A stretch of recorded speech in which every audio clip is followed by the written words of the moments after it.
এটা হলো আমাদের মুন্নারের হোটেল, যেখানে আমরা থাকলাম। এরপরে আমরা সকালবেলা ট্রাভেল এজেন্ট আমাদেরকে ব্রেকফাস্ট করিয়ে নিয়ে চললো থেক্কেডির পথে। থেক্কেডির জার্নি প্রায় 3 ঘন্টা, মুন্নার থেকে প্রায় 3 ঘন্টা। প্রথম যে স্পটটাতে আমরা এলাম সেটা হলো এই চা বাগান। চা বাগানে ঢোকার জন্য আবার টিকিট আছে, প্রায় 60 টাকা করে পার হেড টিকিট, ঢুকে ওখানে ফটোশ্যুট করার জন্য। তো এখানেও আমরা বেশ কিছুটা টাইম কাটালাম, আপনারাও দেখুন এখানে। এর পরের যে জায়গাগুলো আমরা যাব সেগুলো প্রথমে যে ছবিগুলো দেখালাম ওই জায়গাগুলো আমরা ভিজিট করে তারপরে আমরা থেক্কেডি পৌঁছাবো। থেক্কেডি পৌঁছাতে প্রায় আমাদের 3.5 ঘন্টা লেগেছিল সমস্ত এই জায়গাগুলোতে দাঁড়ানোর পরও।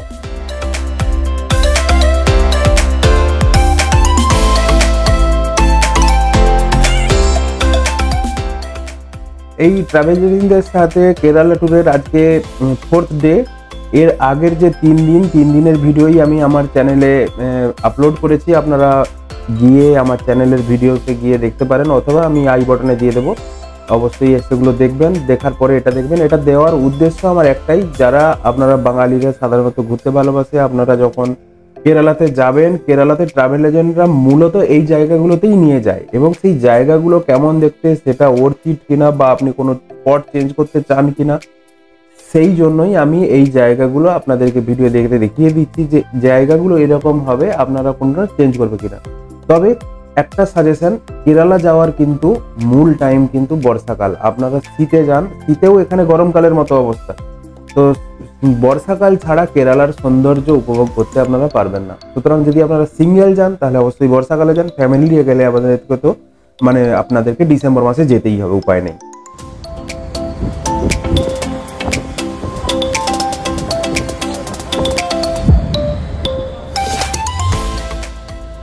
এখানের ফটোশ্যুট শেষ করে আমরা এগিয়ে চললাম পরবর্তী গন্তব্যের জন্য।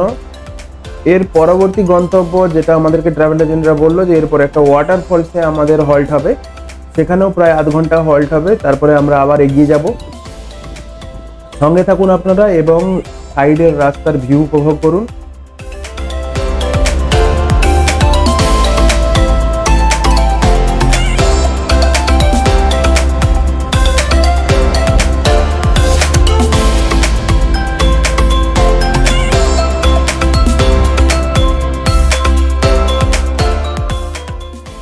এসে গেছি আমরা আমাদের পরের গন্তব্যে। এই গন্তব্য এটা হচ্ছে একটা ওয়াটারফলস, এর নাম চিন্নাকানাল ওয়াটারফলস।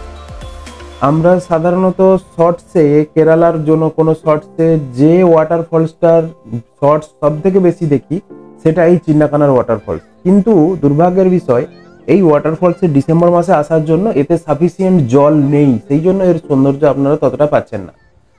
এটার সৌন্দর্য সব থেকে বেশি বর্ষাকালে, কারণ যখন এই পুরো ওয়াটারফলসটা ভর্তি হয়ে জলটা নামবে, কারণ কেরালাতে প্রচুর বৃষ্টি হয়, হ্যাঁ, পশ্চিমঘাট পর্বতমালার সাইডে হওয়ার জন্য দক্ষিণ পশ্চিম মৌসুমী বায়ু এসে প্রথমে এখানেই সব থেকে বেশি পরিচলন বৃষ্টিপাত ঘটায়। সেই জন্য এই ওয়াটারফলসটা যখন ভর্তি হয়ে জলটা নামবে, তখন যদি কেউ ড্রোন ভিউ শট নেয়, সেই ভিডিওটাই সব থেকে বেশি আমরা শর্টসে ইউটিউবে দেখতে পাই। কিন্তু আমরা সেই ভাগ্য নেই, কারণ ডিসেম্বর মাসে জল নেই, আমাদেরকে এরকমই দেখে যেতে হবে।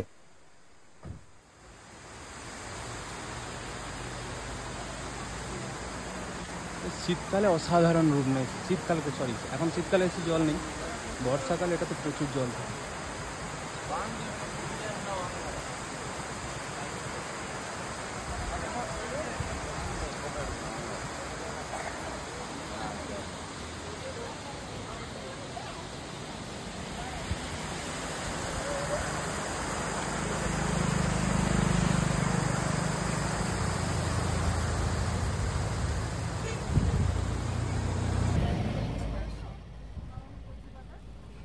এখানের চা বাগান, রাবার বাগান দেখতে দেখতে আমরা চললাম নেক্সট গন্তব্যের উদ্দেশ্যে। তো এর পাশের যে ভিউগুলো, এটা খুব সুন্দর।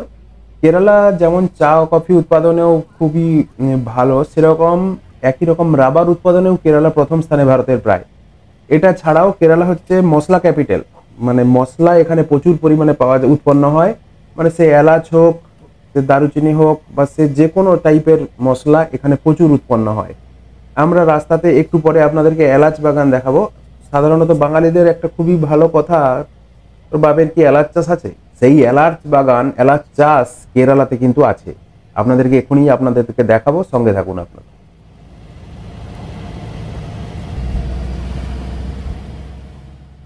কেরালার সব থেকে বেশি ভিউ, ভালো ভিউ কিন্তু আমরা যাতায়াতের পথেই পাই।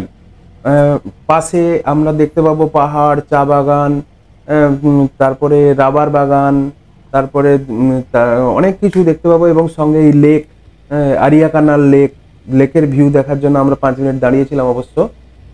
তারপরে আমরা চললাম আবার নতুন গন্তব্যের পথে।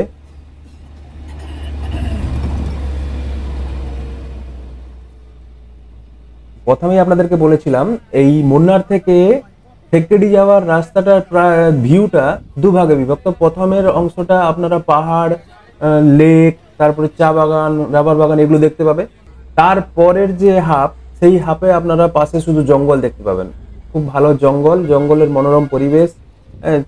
কোনো জায়গাটা আপনারা ফাঁকা মাঠ আপনারা এরকম দেখতে পাবেন না। এই বেশিরভাগ কেরালার অংশই জঙ্গল, পাহাড়, নদী, নালা এরকম কিছু দেখতে পাবেন। এবং আপনারা দেখতে পাবেন এরকম রাস্তার ধারে পুরো রাস্তা জুড়েই গোলাপি ধুতরা। আপনি মানে একদম কিলোমিটারের পর কিলোমিটার যত দূর যাবেন, এই জঙ্গল যেখান থেকে শুরু হবে তারপর থেকে আপনারা রাস্তার দুধারে অসংখ্য গোলাপি ধুতরা। এগুলো এখানের স্বাভাবিক উদ্ভিদ, কেউ লাগায় না। পুরো রাস্তাটাই কিন্তু গোলাপি হয়ে আছে, দেখতে পাবেন। খুব সুন্দর লাগবে দেখতে।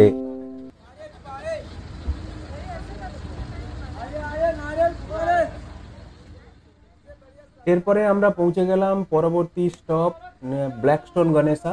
রাস্তার ধারেই বিশাল বড় গণেশের মূর্তি, খুব সুন্দর লাগে। এখানে পর্যটকদের ভিড় অঢেল, প্রচুর গাড়ি স্ট্যান্ড এবং এর পাশে এখানে অনেকে রেস্ট নেয় বা ছোটোখাটো ভালো রেস্টুরেন্ট আছে। পাশে একটি সুন্দর ছোট চারাগাছ কেনার বাগানও আছে। চারাগাছ আপনারা যে কোনো মশলার চারাগাছও কিনতে পারেন এই জাস্ট ব্ল্যাকস্টোন গণেশার পাশেই। আর এরপরে আপনাদেরকে দেখাচ্ছি সেই যে এলাচ চাষ, ফেমাস এলাচ চাষ, সেই এলাচ বাগান। এইগুলো হচ্ছে এলাচ বাগান। দেখতে অনেকটা হলুদ গাছের মতো দেখতে, আমাদের বাঙালির হলুদ গাছের মতোই দেখতে।